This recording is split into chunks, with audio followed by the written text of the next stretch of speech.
បាទសួស្តីបងប្អូនដែលប្រើ Greg ណា admin ក៏មាន tool ដោះ Greg ឲ្យដែរអញ្ចឹងណាបងប្អូនមើលគេដាក់ KMS ណាហ្នឹងហើយ license ប្រភេទ Greg ណាអញ្ចឹង admin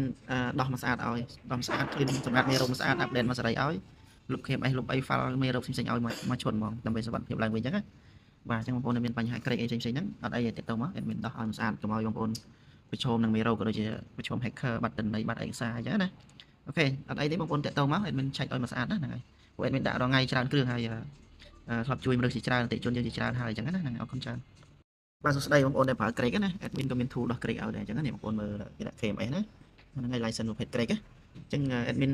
ដោះមកស្អាតឲ្យដោះមកស្អាត clean សម្រាប់មេរោគមកស្អាត update មកសេរីឲ្យលុប KMS លុបអី file មេរោគផ្សេងៗឲ្យមកឈុនហ្មងដើម្បីសុវត្ថិភាពឡើងវិញអញ្ចឹងណាបាទអញ្ចឹងបងប្អូនដែលមានបញ្ហា Greg អីផ្សេងៗហ្នឹងអត់អីទេទាក់ទងមក admin ដោះឲ្យមកស្អាតកុំឲ្យបងប្អូនប្រឈមនឹងមេរោគក៏ដូចជាប្រឈម hacker បាត់ទិន្នន័យបាត់ឯកសារអញ្ចឹងណាអូខេអត់អីទេបងប្អូនតាក់ទងមក admin ឆែកឲ្យមកស្អាតណាហ្នឹងហើយពួក admin ដាក់រងថ្ងៃច្រើនគ្រឿងហើយ